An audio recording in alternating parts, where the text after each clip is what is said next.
요즘 AI 기업들 가치 정말 하늘 높은 줄 모르고 치솟고 있죠? 이거 정말 합리적인 걸까요? 아니면 그냥 거품일까요? 오늘 바로 이 투기적 성장과 AI 버블에 대해 한번 제대로 파헤쳐 보겠습니다. 맞습니다. 이게 지금 기술업계, 금융계 할 것 없이 모두가 던지는 질문일 거예요. AI 기업들의 이 엄청난 몸값, 과연 제대로 된 호황의 시작일까요? 아니면 언제 터질지 모르는 시한폭탄 같은 거품일까요? 그런데 말이죠. MIT의 리카르도 카발레로 교수가 정말 흥미로운 시각을 제시해요. 지금 이 높은 가치 평가가 충분히 합리적인 근거가 있는 성장 경로 위에 있는 건 맞다. 그런데 바로 그 길이 굉장히 불안정하고 깨지기 쉽다는 거예요. 그러니까 호황이냐 거품이냐 이런 이분법적인 질문이 아닐 수도 있다는 거죠. 어쩌면 둘 다일 수도 있다는 겁니다. 자, 그럼 이 상반돼 보이는 두 가지 측면을 동시에 설명하는 새로운 경제 모델, 바로 투기적 성장 프레임워크에 대해서 지금부터 본격적으로 알아보겠습니다. 이 이론의 핵심을 딱 한 문장으로 줄이면 진짜 재밌어요. 지금 우리가 보는 이 AI 붐, 이게 성장을 위해 꼭 필요한 아주 합리적인 과정이라는 겁니다. 그런데 바로 그 과정 자체가 언제든 와르르 무너져 내릴 수 있다는 거죠. 자, 이 이론을 이해하려면 첫 번째 열쇠부터 풀어야 하는데요. 그건 바로 AI 기술 자체의 독특한 성격입니다. AI라는 자본, 이게 도대체 기존의 것들과 뭐가 그렇게 다를까요? 자, 한번 생각해 보세요. 우리가 흔히 아는 전통적인 자본, 예를 들어 공장 기계 같은 거요. 한 대에 두 대 들여놓을 땐 좋죠. 근데 100번째 기계를 들여놓는다고 생산성이 100배가 되진 않잖아요. 효율이 점점 떨어집니다. 이게 바로 수익 체감의 법칙이죠. 그런데 AI 자본은 이게 다르다는 거예요. 100번째 AI 모델을 추가해도 그 효용성이 떨어지기는커녕 거의 그대로 유지될 수 있다는 겁니다. 경제학에선 이걸 좀 어려운 말로 자본의 한계 생산성, 줄여서 MPK라고 부르는데요. 쉽게 말해서 자본 하나를 더 넣었을 때 추가로 얼마나 더 생산해낼 수 있냐, 이거예요. 여기서 제일 중요한 포인트는 바로 AI 기술이 이 MPK의 오랜 규칙을 완전히 뒤바꿔 놓고 있다는 겁니다. 바로 이 그래프를 보시면 그게 무슨 말인지 확 와닿으실 겁니다. 이게 논문에 실제로 실린 그래프인데요. 다른 데 말고 저기 리전 2라고 표시된 부분을 한번 보세요. AI가 본격적으로 도입되는 이 구간에서 투자 수익률, 그러니까 MPK가 뚝 떨어지지 않고 평평하게 쭉 이어지죠. 바로 이 평탄한 구간이 기존 경제학으로는 설명이 잘 안 됐던 아주 강력한 새 성장 엔진이 되는 겁니다. 자, 그럼 이 새로운 엔진을 계속 돌게 만드는 연료는 뭘까요?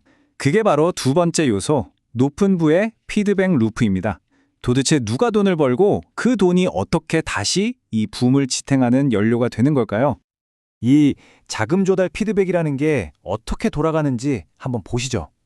먼저 AI가 돈을 벌어들이면서 그 이익이 자본가들에게 집중됩니다. 부가 한쪽으로 쏠리는 거죠. 그럼 자본가들은 돈이 많아지니까 당연히 저축을 더 많이 하게 되겠죠? 자, 여기서부터가 중요합니다.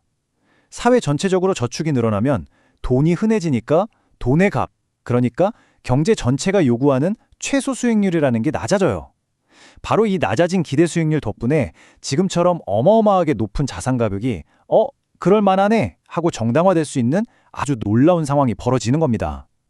한마디로 정리하면 이거예요. AI가 벌어들인 돈이 돌고 돌아서 다시 AI의 높은 몸값을 지탱해줄 금융 환경을 스스로 만들어내고 있다는 거죠. 정말 역설적이지 않나요? 자, 이제 우리는 엔진도 있고 연료도 채웠습니다. 그럼 이 차가 달려갈 길, 그 여정 자체를 들여다볼 차례입니다. 바로 믿음이라는 게 어떻게 새로운 경제로 가는 고속도로를 만들어내는지 말이죠. 이 투기적 성장 경로가 어떻게 시작되냐면요. 첫째, 시장 참여자들이 다 같이 야, AI는 무조건 된다. 이런 낙관적인 믿음을 갖기 시작해요. 그럼 어떻게 될까요? 둘째, 순식간에 자산 가치가 하늘로 치솟죠. 셋째, 이렇게 높아진 가치를 보고 지금이 기회다 하면서 어마어마한 투자가 몰려들고요. 넷째, 결국 이 모든 과정이 경제 전체를 완전히 새로운 차원, 즉 고도 자본 사회로 이끌고 가는 겁니다. 자, 이 다이어그램을 한번 보세요. 저기 보이는 저 녹색 선, 저게 바로 우리가 방금 말한 초고속도입니다.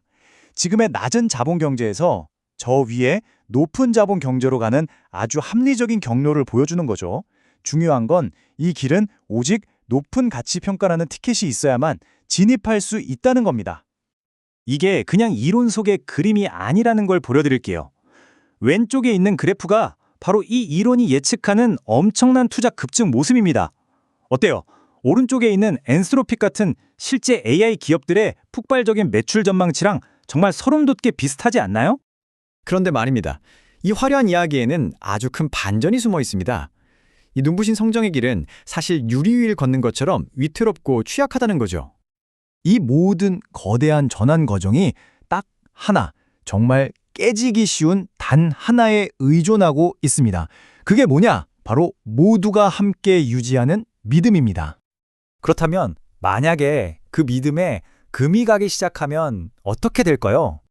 바로 이 그림이 그 끔찍한 시나리오를 보여줍니다. 사람들의 믿음이 사라지는 순간 추락이 시작되는 거죠. 저 붉은 선을 따라가 보세요. 경제가 잘 달리던 초고속도에서 순식간에 이탈해서 결국 출발했던 그 지점으로 곤두박치는 모습입니다. 이걸 자기 실현적 붕괴라고 부릅니다. 이거 안 될 것 같은데 하는 비관적인 생각이 퍼지면 실제 가치 평가가 떨어지죠. 가치가 떨어지니 당연히 투자가 멈춥니다. 투자가 멈추니 성장이 멈추고요. 결국 거봐, 내 말이 맞았지? 안 된다고 했잖아. 하면서 처음에 그 비관적인 예상이 현실이 되어버리는 무서운 악순환에 빠지는 겁니다. 자, 그럼 이제 정리를 좀 해볼까요? 이 분석을 통해 우리가 꼭 기억해야 할 건 뭘까요? 이 모든 건 결국 믿음의 경제학에 대한 이야기라고 할 수 있겠습니다. 오늘 이야기의 핵심, 딱 4가지로 정리해드릴게요. 첫째, 지금 AI의 높은 가치 평가는 단순한 광풍이 아니라 충분히 합리적일 수 있다는 거.